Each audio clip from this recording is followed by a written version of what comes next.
alguien que va a evitar el subte debido a este precio. Es él, el único estudioso, el que está condenado a la pobreza, ¿no? Sí, por estudiar, nada Por más. estudiar, ni más ni menos. El que se atreve a estudiar en estos tiempos donde el estudio lo único que hace es condenarte a la pobreza extrema, pero que también se anima a traernos curiosidades, ¿no? Cositas misteriosas en su jardín. Es el mismísimo Franco Felice. Hola, ¿qué tal? Hola, ¿Cómo amiguito. va? Tanto tiempo de este lado. ¿Seguís igual de pobre, amigo? Sí, y es cierto lo que hiciste una conexión entre mi persona y el subte. Sí. Decidí dejar de viajar en subte. Sí, claro. Bien hiciste. Yo lo tomo a risa, pero es triste. Decidí viajar en subte. Prefiero tomar 2 colectivos y gastar mucho menos y viajar 40 minutos que gastar 500 pesos, que ya me parece una falta de respeto. No lo voy a hacer. Es una falta de respeto. Sí, siendo una persona que viaja todos los días, así que adiós subte. Son más de 550. Hasta que no me pueda colar, no. No, para claro, nada. amigo. Para el orto que están funcionando encima. Seguramente No. tomás el subte y te terminan bajando en la vía Y caminando, haciéndote caminar. como paso exactamente. Claro, Sí. que es algo muy misterioso, te va a venir muy bárbaro para la columna. Para la columna, sí. Buenos Aires tiene su costado mitológico con las estaciones de subte. Está este mito de la estación fantasma de la línea H, la estación Pirámides, la película Moebius. Hay todo un lore subterráneo en Argentina que algún día lo podremos explorar. Hoy no es el caso.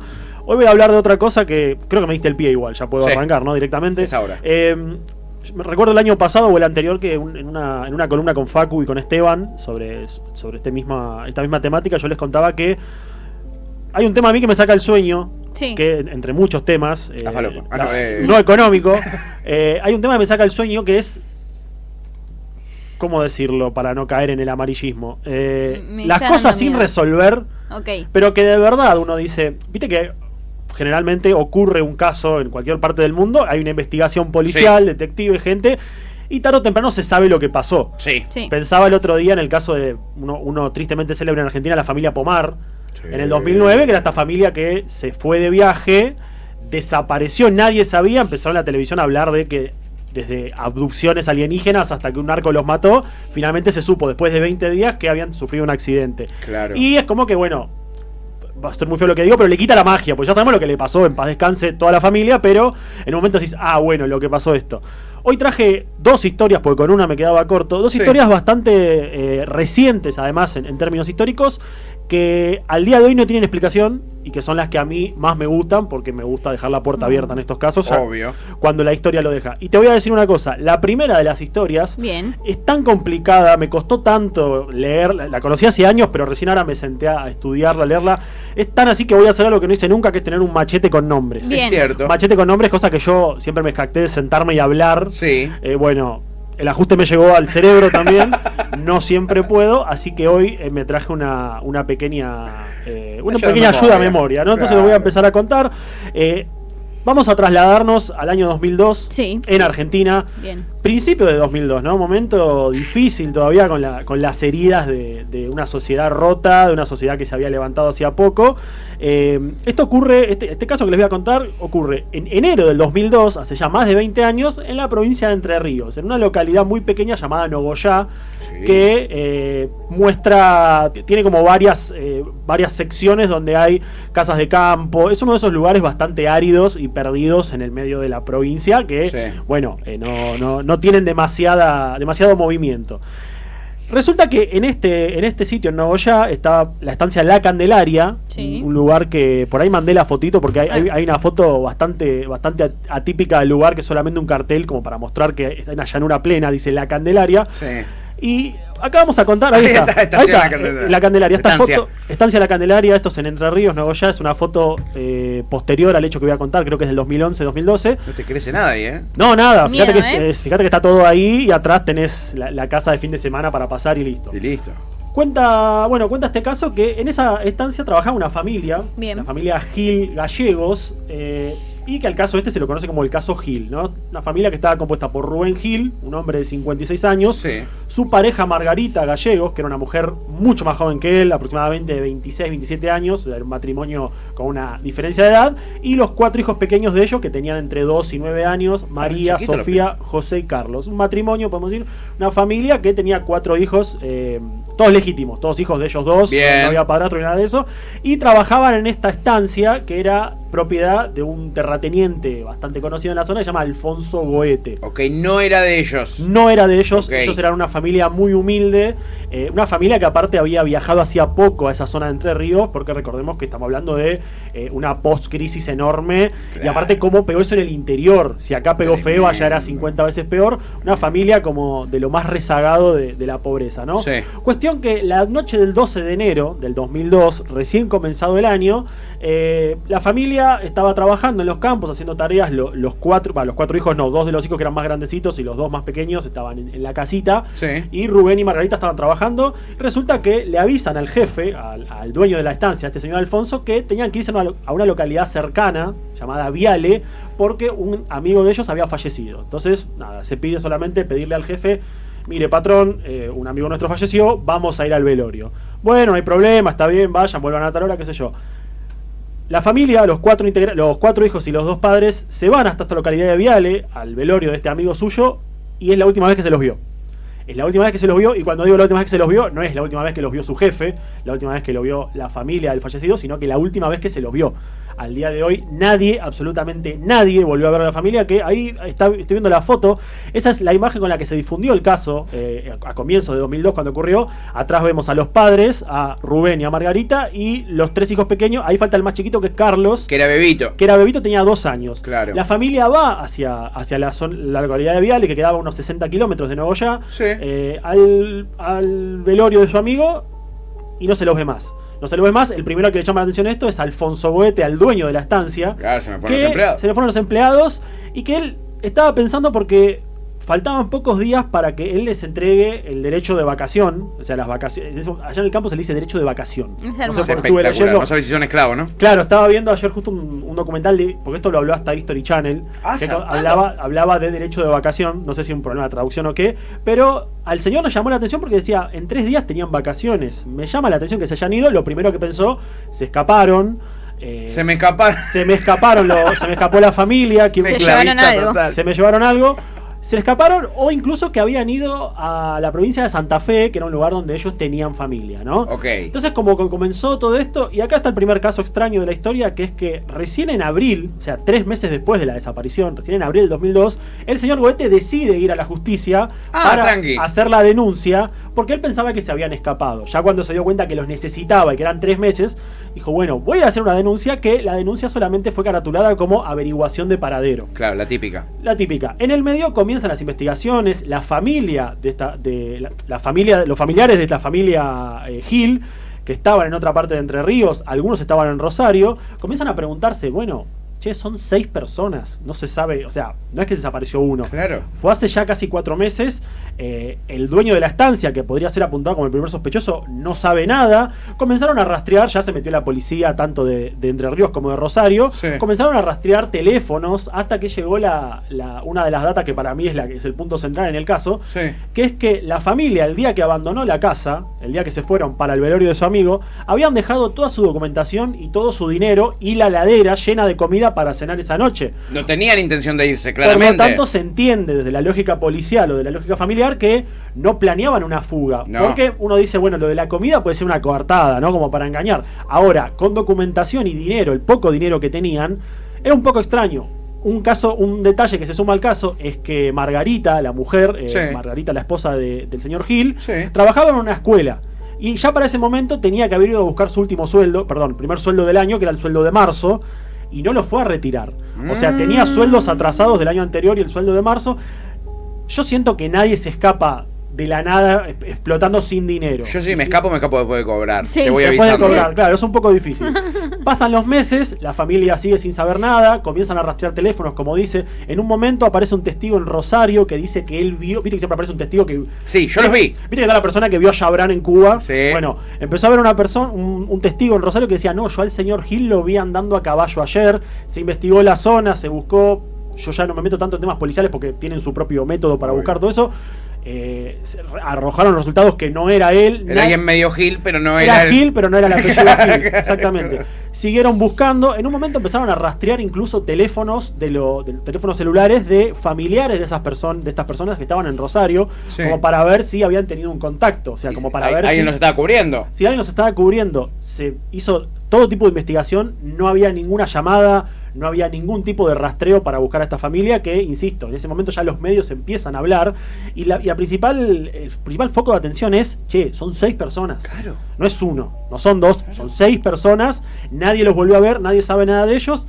La causa avanza y la familia que los sobrevive, o que digo sobrevive, que la familia que se puede hallar de los Gil, empiezan a apuntar cada vez más al dueño de la estancia, al señor Goete. Entonces exigen, después de mucho tiempo, recién en el año 2007, fines de 2007, se logra que la policía haga una investigación en la estancia, dentro de la estancia de Goete, para ver si había algún tipo de pista, algún rastro de lo que sea. Alguna sangre. Porque se empezó a decir que él los había matado, que los había enterrado. Una vecina dijo, no, yo al señor Goete lo vi hace poco cavando 2 pozos. No, lo mandó sopre mal. Lo que pasa siempre, cosa que tampoco se pudo comprobar, porque también era una persona muy temida, como todo terrateniente, viste que son gente de temer, son gente que tiene mucho dinero, mucho poder en situaciones de gente que está muy desfavorable. Total. Entonces, bueno, la justicia ordena un allanamiento en la estancia de Goete y en la casa. ¿Qué es lo que ocurre? Acá esto es una de las cosas que lo había escrito. Sí. Que en 2008 hicieron el allanamiento en la estancia La Candelaria,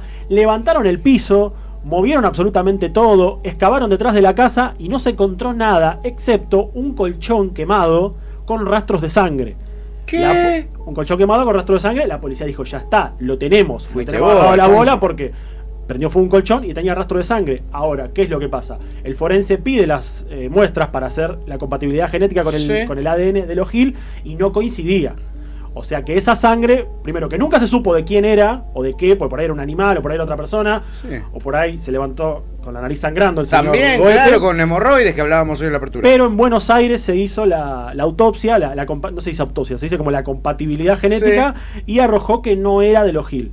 Que esa sangre no es de los Gil y no se supo de quién era. Pasa el tiempo, pasan los años, la familia sigue insistiendo para que lo sigan investigando al señor Goete. Cosa que siempre el señor Goete contaba, dio una sola nota a un canal de allá de la zona y él decía, a mí cada 3 meses viene la policía a mi casa con una orden, una investigación, rastrean mi campo, están todo el día, me hacen preguntas, me llega una citación y se van. Están buscando cosas que yo la verdad no sé qué es lo que pretenden sacar de este lado, ¿no? Claramente me imagino que daba pocas notas Goete, porque a esta altura, y conociendo los medios de comunicación, daban casi por hecho los medios que él era un asesino. Él era un asesino porque además de la construcción que se hace psicológica del medio, que dicen, bueno, necesitamos un culpable, esta historia tiene un misterio, unas víctimas, hace falta un culpable. La realidad es que no tenía las herramientas para juzgar al señor Goete y decir, bueno, usted lo mató porque las pruebas daban negativas. Claro. Resulta que pasan los años, sigue todo esto y finalmente en el año 2016, el dueño de la estancia, pasan muchos años. 14 años, boludo. 14 años después, el señor Goete está saliendo en su camioneta de la estancia, muere en un accidente de tránsito. ¡No! Se llevó a la tumba cualquier tipo de investigación o cualquier cosa que haya ocurrido. Cuando él muere, un montón de vecinos comienzan a decir que era una persona de bastante temer, que muchos empleados se le habían ido, que lo acusaban de trabajo esclavo, pero que no ponían las manos en el fuego por el hecho de decir que, bueno, que él tuvo algo que ver con la desaparición de los Gil Gallardo, ¿no? Claro. De las 6 personas. Así que ya van, en este caso, 24 años de que nadie, absolutamente nadie, vio al resto de la familia, que al señor son todos con G, entonces te confundí. Goete. Que al señor Goete se lo intentó inculpar, al principio con una sospecha que podría ser tomada, porque si vos sos el señor Goete y en tu casa encuentran sangre en un colchón, que vos quemaste, que algo vos muy sospechoso. Claro, aparte, quemar un colchón es como, qué sé yo, bueno, tiralo, amigo. No, tengo evidencias, lo quemo. ¿Viste? Claro, no me parece. Lo hubieras Así tirado, que, lo das vuelta también, si no, como hacemos en casa. La familia sigue exigiendo justicia. De hecho, en el 2019 comenzó toda esta. Vieron que hay cuando son casos de Estado, a veces el mismo Estado da una recompensa de millones de pesos por cualquier. Bueno, la cifra está congelada en 5 millones de pesos. Nadie pudo tener ningún otro tipo de dato y en Nogoyá sigue siendo un misterio. Aunque siempre hay gente que dice que los vio en un campo cercano, pero nunca se sabe. Y es uno de los casos que incluso el mismo periodismo argentino en un punto ya lo deja de tratar como un caso, como un crimen, y lo pasa a tratar como un caso inexplicable. Eso contaba una periodista del documental de History que vi, del especial, que decía, en un punto a los periodistas se nos acaba la razón y decimos, bueno, desapareció gente, la mataron, se escaparon, pero en un punto eso cierra, no pasan 22 años sin saber nada de ellos. Claro. Y aparte nadie los vio, no tenían vehículo propio, una familia hiperpobre, empleadas de un... ¿En qué iban a Rosario? ¿En micro? Iban en micro, e incluso el día que se fueron al velorio fueron caminando. Eran 60 kilómetros y fueron caminando.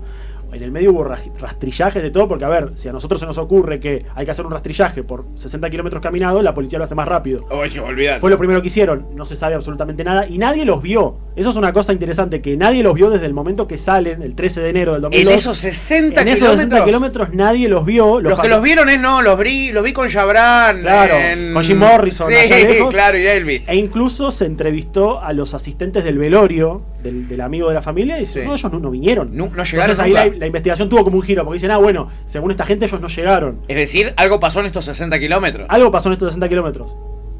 Pero quedó ahí. Quiero saber qué mierda pasó ahora. No lo vas a saber nunca.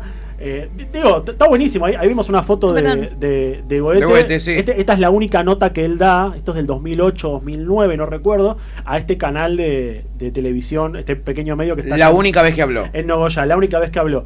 Ya que estamos en la zona árida, pampeana, yo tengo como una especie de debilidad con estos lugares, porque para mí el campo es el lugar donde pasa todo. Sí, y donde menos posibilidades tenés de saber qué pasó.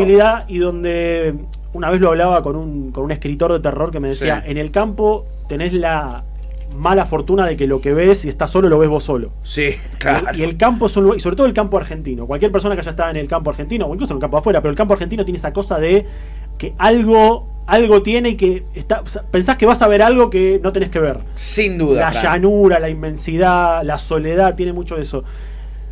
Entonces, tomando un poco como hilo, como esta parte de esta primera historia que les conté del 2002, me muevo un poco más hacia abajo. Esto ocurrió en Entre Ríos. La próxima historia que voy a contar ocurre en La Pampa. Bien. Tiene puntos de conexión, al menos para mí, en algunos sentidos. Primero porque ocurre en Argentina, segundo porque ocurre también en estas zonas áridas. Esto pasa un par de años después, más precisamente en el 2006. Es otra historia también complicada, no tanto, pero también tiene sus idas y vueltas. Comienzos de 2006, precisamente en marzo, en La Pampa, en General Pico, que es una ciudad bastante importante, es una localidad importante, La Pampa está cerca de Bahía Blanca. Había un destacamento policial pequeño, como todo destacamento policial de ese tipo de zonas, no era una gran comisaría, donde trabajaba un oficial de policía de 31 años llamado Sergio Pucheta. El caso Pucheta, que es un caso que tuvo un poco más de relevancia, quizás porque es más nuevo, ha tenido otro tipo de difusión. El señor Sergio Pucheta estaba trabajando, haciendo una diligencia en una zona llamada el Cruce de las Cañas, que es ahí cerca de General Pico. Bien. Estaba haciendo una diligencia normal en su moto, la moto de policía, y en un momento se empieza a hacer de noche, son las 19 horas, iba a decir las 19 de la tarde, las 19 horas, y tenían que hacer un relevo con su compañero. Entonces él está ahí y lo llama por handy a su compañero y le dice, Ramírez, te espero en el Cruce de las Cañas para que hagamos el relevo. Perfecto. En ese momento, cuando empieza a oscurecer, ya en ese momento, a esa hora estaba oscureciendo ahí en el Cruce de las Cañas, a Pucheta le llama la atención algo que es que ve detrás de esto no hay fotos, así que hay que imaginar demasiado. Y después voy a decir por qué no hay fotos. Él ve detrás de una de las casas que hay ahí aisladas que había una especie de resplandor, que según cuenta él, después salían desde el lado de abajo, era como si salía el sol. Entonces, claro, un shining. Él se acerca. Y acá es donde quiero que imaginemos si estamos leyendo una novela. ¿Viste el punto donde decís, bueno, acá está el nudo? Inflexión, claro. Inflexión, pasa esto, pasa lo otro. Bueno, en ese momento él cuenta, por lo que dijo mucho tiempo después, que se asusta por lo que ve, intenta sacar el arma con una mano, intenta sacar el handy con la otra, pero se le caen. En ese momento levanta el handy, vuelve a sintonizar la frecuencia y le dice al compañero que le había dicho antes que por favor se apure a venir. El compañero llega... Pucheta ya no está. O sea, a los 10 minutos... Ay, chicos, no, estas cosas me ponen mal. El compañero... Ojo, porque esta es un poco peor. El compañero llega, Pucheta ya no está. ¿Qué es lo que hace? Llama al superior, al comisario, y le dice... Está Pucheta. Oficial, comisario, vine a hacer el relevo, Pucheta no está, pero está su revólver y su handy en el suelo. ¡No! Está su revólver y su handy en el suelo, está cargada y acá no hay evidencia de nada. Bueno, dice el comisario, se acerca a la localidad... comienzan a preguntarse qué pasó con Pucheta, se hace la noche, va a otra diligencia para empezar a investigar, había desaparecido un oficial. Claro. En el medio de la investigación, alrededor de las 2 de la mañana, comienza a haber una lluvia muy potente que, según muchas de las personas que viven en La Pampa, dicen que es una de las peores tormentas que recuerdan. Una tormenta totalmente, nada, esas que fuera arrasan, de lo común. Fuera de lo común, encima verano, viste la lluvia de verano en el campo que da con todo. Mal. Y bueno, deciden, por una cuestión de fuerza mayor, suspender la investigación por ese rato, esa diligencia. Dice, bueno, no podemos hacer nada, está todo inundado, no encontramos. Para de llover, a la mañana siguiente vuelven a ese lugar y comienzan a encontrar, a unos metros de donde había desaparecido Pucheta, o de la última vez que se había comunicado con alguien, huellas que coincidían con la bota que usan ellos, el calzado que usan los policías. Dijeron, De policía. Tenemos una pista. Dijeron, acá hay una huella, ¿qué pasa? Empezaron a seguir las huellas y vieron que las pisadas tenían una distancia normal entre sí, pero que en determinado momento las pisadas empezaban a tener mucha distancia una de la otra. Bueno. Entonces iba un paso normal, otro, y ya poner a la quinta huella, la otra estaba a 2 metros. La siguiente estaba a 7, la siguiente estaba a 10. Ahí empiezan a decir, bueno, che, ¿qué ocurrió? Era como que... Porque no estaba corriendo, 7 metros... No, y aparte, ¿cómo haces de caminar? ¿Cómo haces de caminar a saltar 7 metros, 10 para que en el medio no haya pisadas? Era una cosa un poco extraña. Hasta finalmente a las 16 de esa misma tarde, a las 4 de la tarde, desde la comisaría reciben un llamado de un señor que estaba a 60 kilómetros viviendo en otro campo de la zona, sí, diciendo que encontró una persona que sospecha que era el policía que estaban buscando. A la mierda. Van todos hacia allá, hacia toda la zona, y encuentran a Pucheta, que hay una foto que mandé, que es la única fotografía que hay del caso oficial en vivo del momento. ¿Ese Pucheta? Pucheta es el que está sentado, el otro es el señor del campo que vivía, que lo encontró, y el otro es uno de los oficiales. Que estaban investigando. Que estaban investigando qué es lo que pasaba. Pucheta, y acá es donde la historia un poco cierra, porque Pucheta cierra en el sentido que culmina. Pucheta no les podía decir lo que había pasado, juraba y rejuraba que no entendía nada, tenía muchísima fotofobia, por algo está sentado así, tapándose la visión. Él cuenta después que tenía muchísima dificultad para ver la luz y para escuchar, por lo tanto les pedía a sus compañeros que se alejen del handy, que alejen los handys de él por la frecuencia. Cuando él comienza a de a poco volver en sí, a sentirse un poco mejor, le empiezan a preguntar qué es lo que había pasado. Él rompe en llanto, esto lo contó siempre después en la entrevista, rompe en llanto y empieza a contar que cuando vio esas luces, que después revela no era solamente una luz, un resplandor como conté antes, sí, sino que veía ya en la parte más oscura luces rojas que se acercaban a él. No, bueno, no, dejen, chicos. Él comienza a decir que vio esto y que le empezó a picar todo el cuerpo y a sentir como que los pies se le quemaban. Y que a partir de ahí, dengue. Puede ser dengue. Y que a partir de ahí no recordaba nada. No tenía ningún tipo de memoria y decía que para él fue como si se hubiese golpeado la cabeza y aparecido en ese lugar. Un detalle que impresionó mucho y que al día de hoy no tiene explicación, además de la historia en sí, es que recordemos lo que dije de la lluvia, que había llovido exactamente. Bueno, torrencialmente. Pucheta estaba totalmente seco y con la misma ropa con la que había desaparecido. Claro, rarísimo. Y esto lo pueden ver en la foto, que él está sentado, creo que tiene parte del uniforme. Sí, tiene la pilcha puesta. Y los compañeros lo notaron y después dijeron en diferentes testimonios, una vez que el caso llegó a la prensa, que estaba seco. Se lo ve seco y que él no recordaba absolutamente nada de lo que había pasado. Le hicieron pericias, le hicieron examen de droga. Todo, no tenía nada, o sea, no había consumido ningún tipo de droga, porque fue lo primero que dijeron. Hasta la teta dijeron, claro. Alucinó, se perdió, ayahuasca, pepa. Se tomó una Palermo y se clavó un ribotril. Absolutamente nada. Y es muy curioso ver, si uno después busca entrevistas posteriores de que hizo Pucheta, uno realmente no lo escucha y más allá de lo que uno crea o no, dice, este tipo está diciendo la verdad. Porque no Le creo, porque no parece un loquito que, viste, el típico sombrero de aluminio que... Sí. No, un pobre tipo que cuenta, obviamente tuvo que ser pasado a retiro, no podía tener ningún tipo de contacto con lo que era la zona donde él había estado, pedía que por favor no lo manden a hacer diligencia solo, quedó absolutamente traumado, y al día de hoy hay varias entrevistas de Pucheta que él cuenta, de hecho hay una foto ahí de él en la actualidad. Ahora está jubilado por cuestiones de salud. Pasó bastante tiempo.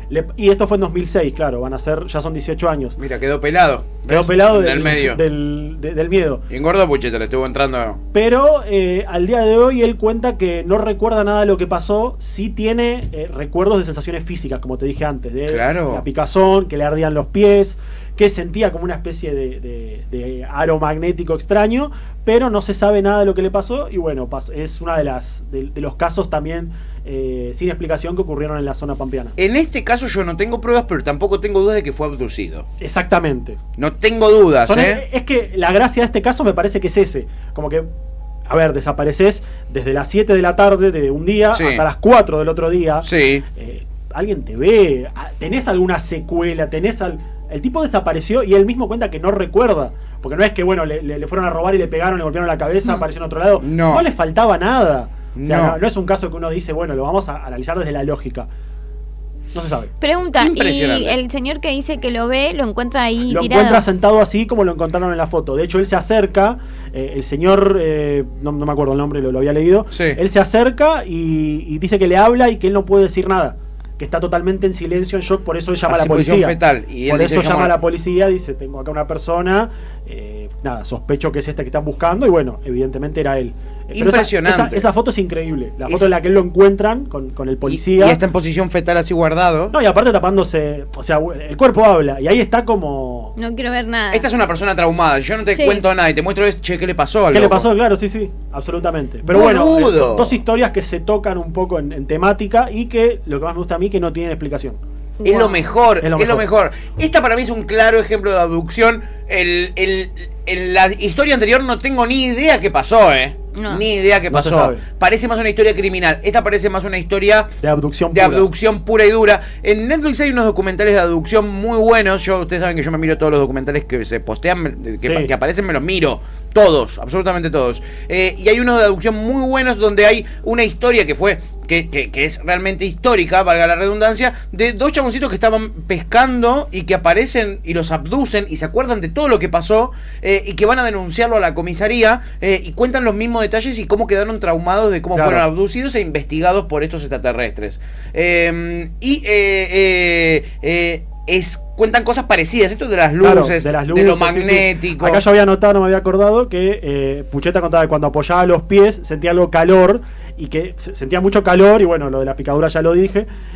Y Pucheta cuenta sobre imágenes vagas de la noche, que veía el campo desde arriba, como si estuviese a bordo de algo. Recontra abducido ya, te lo digo. Es raro. Recontra abducido. Pero bueno, se jubiló a los 32, así que ganó. ¿Ganó? ¿Él ya ganó? Sí, él ya ganó. Jubilación de privilegio seguro por ese tipo de despido, así que... Yo estoy para que me abduzcan entonces, me parece, la semana que viene, chicos. Me parece que me van a abducir. No. Eso es lo que no me daba miedo de los extraterrestres, creo que hasta hoy. O sea, yo nunca creí y ahora estoy muy cagada. Yo no tengo dudas. A mí me llama mucho la atención el caso de los extraterrestres, todo el tema, sobre todo, bueno, los que no tienen explicación, eso. Sí, son los mejores. Son los mejores. Fran, me encantó esta columna con estos dos hechos esotéricos. No sabemos qué es lo que sucedió en ninguno de los dos casos. En uno para mí hubo un crimen y en otro para mí hubo... Un crimen, y que si es un crimen más que perfecto. Sí. Más que perfecto, porque no hay rastros. Si en 22 años no se sabe dónde hay 6 personas... Yo lo aplaudo. Es un fenómeno. El asesino es un fenómeno. Criminal, sí. Es un capo. El asesino es un capo, diría el fan de Ferra. Y me hiciste acordar que ayer vi una nota que me llamó mucho la atención en Infobae sobre un hecho que sucedió en Angola. Hace 30 años, un pibito de 17... No me acuerdo por qué salía a la casa, había una guerra civil en Angola, etcétera, y no lo encontraron más, iba como al colegio o algo así. No lo volvieron a ver nunca más al loco y fue anotado como una de las bajas de la... Murieron más de 200.000 personas en la guerra civil. Entonces dijeron, como que murió en la guerra. Murió en la guerra. Era como cuando en el COVID tenías dolor de cabeza y te morías. Listo, COVID. Sí. Listo, este estaba contagiado. Fue así, pasó eso, tenía 17 años. 30 años después, ya debería tener 47 años esa persona... El vecino de esta familia es escrachado en Facebook por su hermano porque había un problema con la sucesión de la casa, ya había terminado la guerra de Angola, todo esto fue este mes. Las sucesiones dan vueltas todo. Las sucesiones te cambian un caso. Yo no descartaría que la familia Pucheta tenga un tema de sucesión. Para cobrar una sucesión. Sí, están todos sanos. Exactamente. El hermano postea en Facebook que su hermano había secuestrado al vecino y que lo tenía viviendo abajo de la casa hace más de 30 años.